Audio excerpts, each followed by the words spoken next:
Well, this is kind of a contest of dueling narratives, Professor. If you listen to the dystopians, Right. they'll say, be very, very afraid. Uh-huh. These new technologies are coming for minority labor, Right. gonna kick them out of work, end settled ways of life in places across the country. And the utopians say, oh no, don't worry. It's gonna create new opportunities that we can't even imagine now. Are they both right? They are both right, but the question is who's going to have the ability to take advantage of those new opportunities? How is this going to fall? Certainly my take is that society as a whole will benefit in terms of opportunities, resources, etc., right?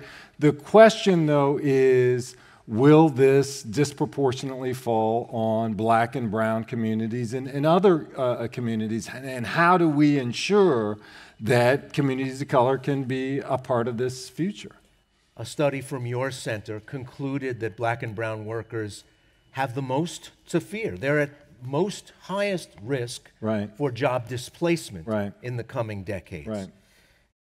Where are they concentrated that makes them so vulnerable? Right. Well, we found that 31% of Latino workers and 27% of black workers are concentrated in just 30 jobs at high risk to automation. That was a couple of years ago. McKinsey has subsequently done a similar study and found similar trends, similar results. There are these 10 jobs, right? 10 jobs, two top 10 lists, right? One of them is of black folks, the most popular jobs among black folks, right? These are jobs like retail sales, cashiers, food preparation workers, stock clerks, office clerks, right? Those top 10 jobs on that list, 6 of them are predicted to displace the most people. They're also on McKinsey's top 10 list of jobs that will displace the most people by 2030. Some of those jobs that are growing, where there's not displacement, things like home health care workers, personal aid workers, right, are low-wage jobs with few benefits, making $23,000, $24,000 a year, right? So question, both black and Latino communities here is, will folks be in these kind of low-wage jobs that are like personal care jobs in the future that are difficult to automate with no benefits, or will there be an opportunity to get a credential, high-quality certificate, degree, et cetera, and move from the $25,000 a year job to the $50,000 to the $75,000 job? One more quick number, and I know I'm coming out with a lot of numbers, but this is just life, right? 45% of black folks have a high school diploma or less and make on average $28,000 a year. Another 19% have some college, no degree, no associates, none of that. They make on average about $38,000 a year.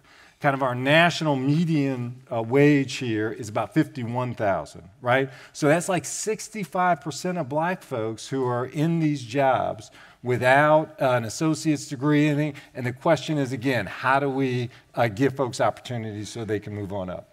From everything you've said so far, it sounds like you simply can't discuss future work without there being a racial dimension to what's going on. I think that that's right. And too often there have really been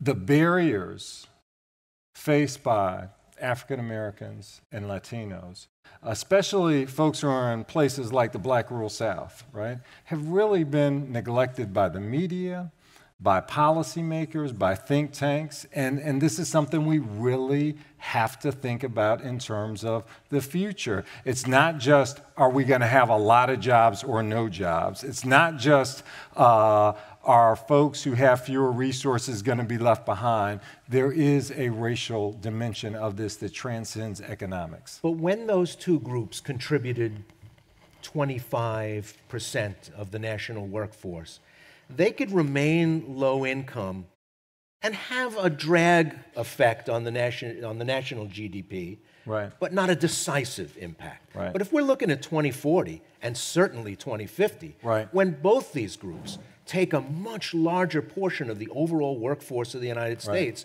if you neglect upskilling, uptraining, up-educating them, and just let the chips fall where they may, aren't you just saying, we're going to have a poorer country? Are we going to be South Africa? You know, that's really what it comes down to. Are we going to be... Numerosity does not necessarily mean equality. It doesn't necessarily mean inclusion and equality. Are we going to be very deliberate about creating pathways so that the future does not look like the past? And I'll also say this, Ray, and you know where I am on this. In the past, there have been industries and people who have profited from cheap, unskilled black labor, cheap, unskilled Latino labor, whether that's a Bracero program we've talked about, whether that is slavery and sharecropping and cheap labor in the South with no unions and low taxes and low wages and food processing plants, right? But if we're talking about the United States being competitive with the future, in the future, with the rest of the world, right? That's not a strategy for success. That's not a strategy for success for our nation. So certainly ensuring that all communities have opportunities to skills, credentials, high quality jobs, it's imperative. But a lot of the numbers that people like you and people who work at the center keep a very close eye on. Right. High school completion, starting college, finishing college. Those numbers have looked pretty good among black and brown students in recent decades. How come some of this stuff isn't just being taken care of organically? Okay. Just by force of social change and numbers? Okay. Well, there are a few issues that are really unique, and this really gets into why race is different and why race is unique. If we talk about issues about, you all are familiar with the Jamal test in terms of implicit bias, right? So when people have similar, same credentials, certain people actually get the call back and get the opportunities. And this is, again, why race is unique here, right? Other unique issues, we talk about obviously social capital. Do you know about the job? Do you know about the new training? Do you know about the new opportunities? Geography is a big issue. Part of it, Ray, is residential segregation, and can you get to the job, or the jobs near where you live, right? But part of it is also, you may have seen the Brookings report that just came out. And basically 5 cities accounted for 90% of the tech innovation growth between about 2000 and 2017 here, right? And so, and those cities were, you know, there are a few Latinos in those cities, but there are not a lot of black folks in those cities. San Francisco, San Jose, Seattle, San Diego, and Boston, right? In fact, black folks are half as likely to live in one of those 5 places as they are in the rest of the United States. So physically not being in the place is a big issue as well. Geography counts. Now, automation and the changes that are coming in intelligent manufacturing are not only a job killer, but if you're looking at the wearing, for instance, that black physicians have identified in the community, where 40 years of certain kinds of work leaves you as a very different 60-year-old from 40 years of other kinds of work. Right. This new way of work is going to relieve the physical strain of some jobs, replace the drudgery of certain repetitive tasks, perhaps extend working lives and healthy lives. Right. Aren't there potentially benefits as well to the challenges coming in years for people who do a lot of the hard work in this society? Yeah, absolutely. And the question is, are there going to be opportunities here? Technology is really neutral. It can work one way or another. If you remember the cotton gin, right? Folks, first you think, oh, we don't need slaves because we've got this machine to pull the seeds out. But in fact, it resulted in the spread of slavery, right, throughout the South and the growth of slavery.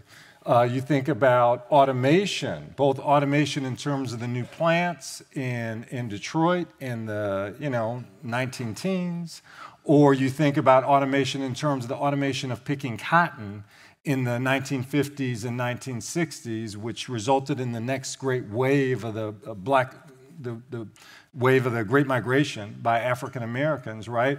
There we've got people moving out of cotton fields into factories and having some better lives and some additional opportunities. One problem here, Ray, is there was not a direct pathway for people to move forward. And there are a lot of people who got left behind in terms of that transition, as well as other transitions. And, we talk about the GI Bill, where a lot of black and brown people were left behind because they couldn't take advantage of the mortgage benefit or the education benefit. Again, this goes with either ignoring race, right, or saying these populations aren't all that important. We don't have to design it so it works for them.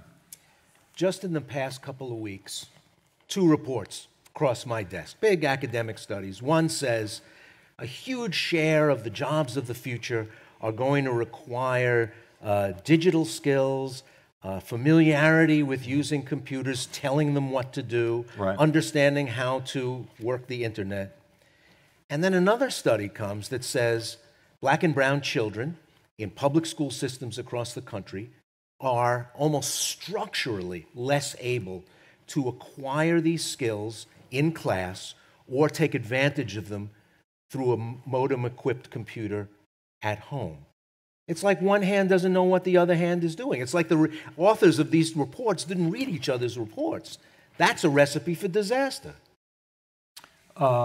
It is a recipe for disaster, but it's really up to what we do right now, right? Like we can make some decisions right now that change that outcome. It's not inevitable. There are some policy decisions we can make, in part with kids, but I don't think it's just kids. We can't just say, hey, this kid, we're concerned about the child, we'll write off her parent.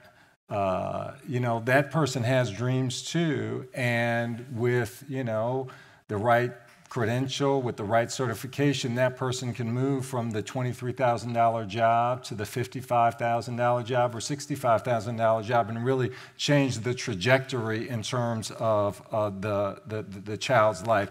I know this is going to sound corny to you, Ray, but Hidden Figures, black women, mathematicians, they see the IBM coming, they go out, they learn Fortran. When it comes in, they're ready to go. There are places like South Korea, Estonia, Rwanda, that really leapfrog forward within just a generation or two because they're very deliberate about the future. So a question here is, how can we be deliberate about the future in terms of extending opportunity to everyone and not just, part of our society? I'm glad you brought up that distinction between not only educating kids and getting them ready, but also those kids' own parents. A study from your center found that there's actually pretty healthy, robust support for retraining already in the workplace workers in these areas. Yeah, absolutely. Indeed, we found that people of color, and when I say people of color, I mean Asian Americans, Latinos, African Americans. We did like the largest future work in race survey. We found that all 3 groups were more likely than white Americans to favor obtaining skills through college, through certifications, through credentials, etc. They thought that that was the remedy to displacement. The biggest barrier for all 4 groups, including whites, financial barriers. Financial barriers were the biggest challenges to obtaining skills. And then all 4 groups also supported free college or vocational training as a remedy for displacement. I've been covering these issues for decades. And when I was a reporter covering education in Chicago, a kid in Chicago had some pretty base level equipment to work with when learning science, when learning math. It's not all that different from what a high school student in 1950 would have found in a school. And maybe 10 miles away in Lake Forest or Winnetka, you know, they could split the atom in the school basement. There was this idea that kids in the center city had push carts, and those kids up in Winnetka had race cars, so the answer was to get them race cars. But again and again, when you get those kids in Chicago race cars, it turns out that now the kids in Wilmette have rocket ships. Right. So they say, oh, okay, well, now we got to get these kids rocket ships. There's always a gap. Should we set aside the idea of closing the gap and just do the best we can with what we got to work with and just forget about those kids in Wilmette because they're always going to be ahead? Or do we have to say, no, those 10 miles shouldn't dictate the trajectory of your life? Mm-hmm. I think we need to focus on where the needs, and we need to focus our resources on where the needs are. When we talk about, World War II and really needing to ramp up in terms of military, right?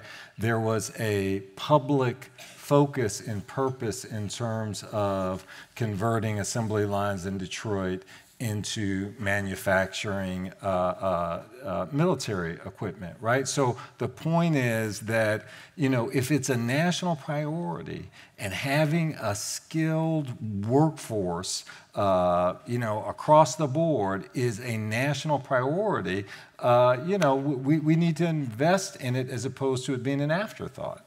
I try not to be a cynic. Mm-hmm. I try to be an optimist, but I was a little surprised at just how many notes of optimism there were in the things that you had to say in our conversation. Yeah. I mean, how can we look at it any differently? I mean, this is an opportunity for us to leapfrog ahead in terms of communities. This race piece, as you know, has haunted us from the beginning of the country in terms of folks, just profiting and making money off of the backs of others. When we talk about manifest destiny and the Treaty of Guadalupe Hidalgo and the West and what that has meant in terms of human beings and people, this has plagued us. We have an opportunity through this next transformation in the economy to either be blind to that past, or we can be very deliberate and conscious and say we're not going to just replicate the mistakes of the past again and allow them to move into the future. Demographic realities mean that this isn't just a justice and equity argument any longer. It's a self-interest argument. Oh, absolutely. Is that going to score better than the justice and equity argument did? I hope so. I mean, certainly there is a rights piece about this in the sense of we've got an Appalachian Regional Commission, but we don't have a Black Belt Commission, right? Not one that's funded, right? So there's an equity piece, right? But there is this piece of we're all in this together. If someone is more educated and they have skills, they're going to add to our GDP. They're going to be less they're going to pay more in terms of taxes. They're going to just contribute more. They're going to be more active consumers here. So we definitely all have an interest, especially since it's not a scenario where we're competing against each other as states, but we're really competing as a nation against the world. For those of you who dream of collecting Social Security someday, think about who's paying your FICA. Right. Spencer Overton is the president of the Joint Center for Political and Economic Studies. That's his day job. The other 24 hours of the day, he's just a smart guy. Please thank him for being here.